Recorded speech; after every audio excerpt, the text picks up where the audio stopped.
Of the 20 million new cases diagnosed every year, half are among the 15 to 24 age group. Roughly 4 in 10 sexually active young people are carriers of an STD, many of whom have no idea they are infected. Although the US has the highest rate of STDs in the industrialized world, only 6 in 10 teens reported using protection during their last sexual experience. The best way for someone to protect themselves against an STD is to practice abstinence or delay sexual activity.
Sarah, Kevin, are you ready to start your presentation?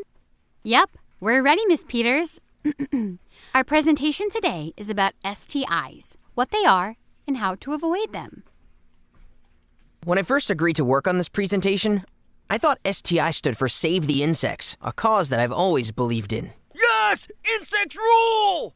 True, but I was going to say that as I prepared for the presentation, I learned that STI also stands for Sexually Transmitted Infections. So, no insects then? Sexually transmitted infections are infections that are passed through sexual behaviors with a person who already has an STI, when body fluids from one person come into contact with another person.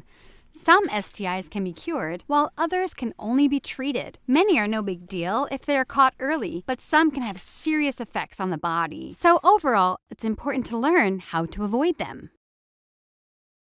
Remember, you can only get an STI from someone who has already had one. And since they are pretty common and don't show any symptoms, you usually can't tell if a person has an STI just by looking at them. And anyone can get one, even if they've only had oral, vaginal, or anal sex just one time. Just once? Harsh. So the only way to avoid getting an STI 100% for sure is by not engaging in any kind of sexual behavior with another person, which is sometimes called abstinence. Getting tested before having sex and limiting your number of sexual partners can really help too. Some people our age decide to wait to have sex because of their values and beliefs, or just because we already have so much going on and a sexual relationship can be really complicated. Other people might wait because they haven't found someone they want to be intimate with yet. Some people choose to engage in behaviors that don't include oral, anal, or vaginal sex. This includes things like kissing, hugging, massage, or mutual masturbation. Basically, any activity that doesn't involve skin-to-skin contact of the genitals, anus, and mouth, and won't share sexual fluids like vaginal fluids, semen, and precum. Ew, please stop listing fluids. Now, if you do decide to have sex, there are specific things you can do to practice safer sex and reduce the chances of you or your partner getting or spreading STIs. Some examples of safer sex include limiting your number of sexual partners you have, getting tested, talking with your partner about your sexual history, staying away from drugs and alcohol, and educating yourself about STIs like we're doing now. You can also use a latex barrier to help prevent fluids from one person coming into contact with another person. Most people know about external condoms, but you can also use internal condoms, which are inserted into the vagina, or dental dams, which are used for protection during certain types of oral sex. If you use these barriers correctly and consistently, they can go a long way to protect you and your partner from STIs.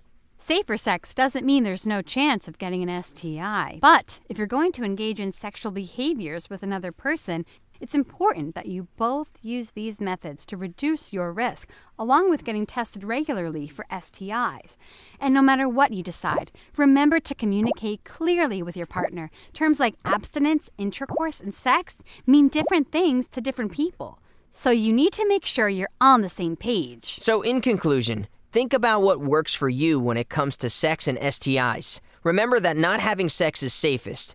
If you do have sex at some point, make sure to practice safer sex to reduce the risk of STIs. And communicate with your partner so you can each protect each other. Thanks, Kevin and Sarah. Well done!